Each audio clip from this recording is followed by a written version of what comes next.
Hi, everyone. My name is Amy Gietzen. I was born and raised in Buffalo, New York, and I am first and foremost a patient. I was diagnosed with systemic scleroderma in 2001 when I was only 19, and then a few years later was diagnosed with pulmonary fibrosis and then pulmonary hypertension about 5 years ago. So I've been a patient for the better part of 2 decades for most of my adult life. So scleroderma is an autoimmune disease. It's considered rare. It's more common in women than men, but over the years, it has been known to be affected in men, in children. When I was diagnosed 23 years ago, I started to have a lot of fatigue. Like I was having trouble even waking up after a good 8 hours night's sleep. I was having a lot of muscle pain, problems with my fingers, puffy fingers, sensitivity to hot and cold, trouble bending my wrists. At the time, I was working full-time and going to college full-time. I was going to be a nurse. So I was working in a nursing home and I was going to school full-time. And I thought, well, maybe I'm working too hard. Maybe I'm doing too much. My fingers started to turn purple and blue when I would be out in the cold. And then I started to just feel really sick every morning. That was about 6 months of that. And then I finally realized something wasn't right. So I made an appointment with an orthopedic doctor. I don't know why I did that at the time, but I did. I went in and he asked me some basic questions, move your wrists up and down, raise your arms behind your back as high as you can, make a fist, all the things that I thought were super easy, but I had trouble doing them. He did a couple x-rays of my hands and my back. And then he very calmly said, I think you have this disease called scleroderma. It is a terminal illness. There's no cure. They don't know why you get it. And he looked me straight in the face and said, I would work as long as you can and get your affairs in order because it's a pretty nasty disease. I think I was just numb because I had never heard what scleroderma was, right? So I literally had to have him write it down on a piece of paper and spell it out for me. Looking back now, I was very fortunate to get diagnosed as quickly as I was. I know a lot of other patients, it can take years. And so I left the office just in a little bit of shock and disbelief that this was now going to be my life, which I had no idea what the outcome was because he didn't really tell me what scleroderma was. After I was diagnosed and I had some blood work done to confirm. I had ANA done, a specific scleroderma test, which is an SCL 170. It's a type of blood work. They were both positive. I did some research. I was a nursing student, so I went into my nursing books, tried to look up stuff. There was maybe one paragraph that said rare illness, unknown origin, no cure, life expectancy 5 to 10 years. I think finding that out and just sitting in it when I was 19, I always thought I would be the exception. I didn't feel sick at the time and I felt like I didn't look sick. So I was like, I'm going to be the exception. I'm going to be the one that isn't that sick. I'm going to be the one that beats this. And I kept that. Maybe it was naivety, or maybe it was a positive outlook, but I kept that throughout the years. But as I started to kind of get more symptoms like pulmonary fibrosis, which is scarring of the lungs, having more difficulty breathing, then having hypertension and some heart issues, having to have hand surgery to correct contractures, which are like when your fingers kind of curl in and you can't move them, losing fingertips due to ulcerated sores. Every time I got knocked down a peg in my confidence, I would just inwardly look at myself and be like, well, I can wallow in the pity of what my life has become, or I can just stand up and move forward with the life that I have and do the best I can with my situation. I've just always felt like there was a purpose for me getting scleroderma. At that time, I didn't know what it was. In fact, I didn't know what it was until probably 10 or 15 years later when I started to do a lot of my advocacy work. But it was scary because myself and my support system, which was my parents, we just kind of were flying by the seat of our pants and doing everything any doctor would tell us because we really weren't sure about treatment, about medications, resources. We knew nothing 23 years ago. There wasn't a lot of information out there. So I just learned through my lived experiences, whether they were positive or negative. Sometimes it was really rough. So they were kind of pushing clinical research, advocacy, and then living a life that is still pretty active and living a good quality of life. My mindset back then was just kind of, I'll be the exception and we'll just ride this ride for as long as I can do it. I am the type of person that I'm going to fight until my last breath because that's just who I am at the core. There was cracks in the armor, right? There was times where I just felt like I don't want to do this anymore.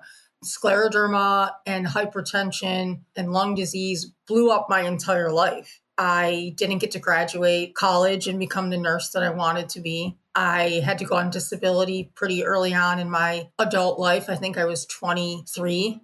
I was on a lot of medications and went through a lot of medications that ultimately left me without the ability to have my own kids. So it was a lot to deal with at a young age. I really leaned on my parents.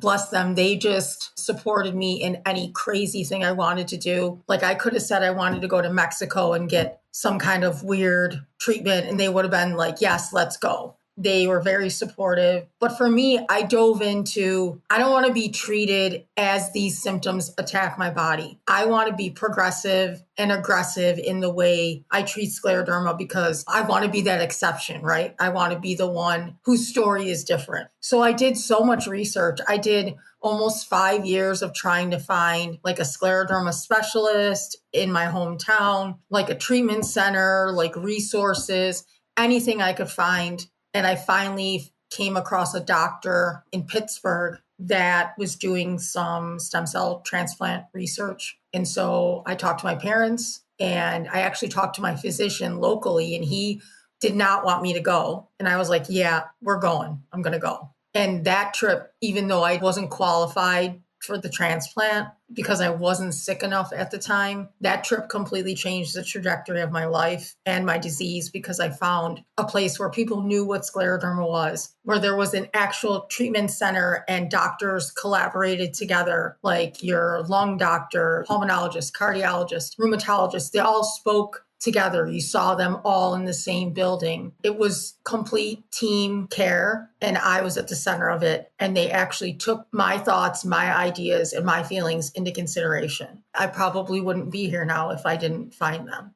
About 10-ish years ago, after kind of being settled in and accepting of what my life is going to be like with scleroderma, I really wanted to find other young adults like myself. And I didn't really see any of them like on social media, in any of the support groups and things I was going to. So I felt like there was a disconnect and there wasn't a lot of resources for young adults living with this disease. So I reached out to the National Scleroderma Foundation and said, hey, why isn't there any young adult resources? And I would like to do something. And so I started a Facebook support group called Scleroderma Superstars. And within 1 year, it had 5,000 followers. And then it just kind of grew into a young adult meetup that is virtual, that is called SYNC. So that's Scleroderma Young Adults Needing Connection through the National Foundation.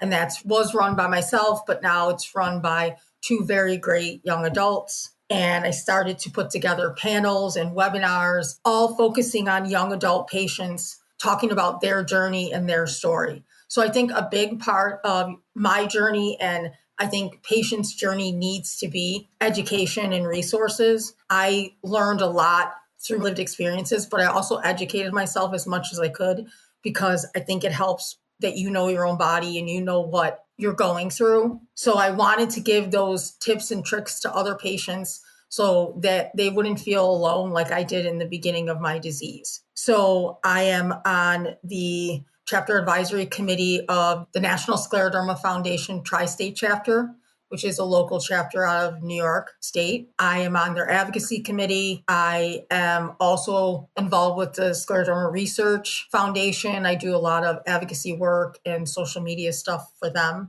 My main thing is that I'm an advocate all around. I do a program with the Steffens Scleroderma and Dagos Disease Foundation. They're based in Albany, and we do an interprofessional education event where we take students, rising healthcare professionals of different disciplines like nursing, OT, PT, etc. And we take patients and we actually train the students by having them interview the patients. So the patients are actually educating the students. And I do a whole training program with the patients on how to tell your story, how to focus on the best and maybe worst parts of your journey. So I really am fixated with helping patients be educated and be advocates of their own, and also guiding patients towards clinical research and participating in clinical trials. So that's the basis of who I am as a patient advocate. I think the message I would give to newly diagnosed PH or scleroderma or any kind of rare disease patient is that education is key. You have to know what it is that is happening to your body. You have to be on top of that so that you're able to tell what your body's going through. I think a lot of times doctors maybe would get sick of me, but I ask a lot of questions and I question a lot of things. I heard once, and it was so profound to me, somebody said, no is a full sentence. And I think a lot of times we as patients don't use that word. We just say yes to everything because one, we're scared, and two, we think that doctors know all. I mean, they don't. They're human just like you and I. So I think it's okay to say, no, I don't want to do this treatment right now, or no, I'd like to investigate. No, I would like to get a second opinion. I think that's okay. I think it's okay to trust your gut and go with what you feel is right. Ultimately, you're going to be the one living with this disease every day. So in the beginning, I said yes to a lot of things because I was focused on quantity of life. And now, 23 years in, I don't say yes to a lot of things because I'm more focused on my quality of life. And I wouldn't have known that if I didn't stay educated in my disease. My name is Amy Gietzen, and I am aware that I am rare.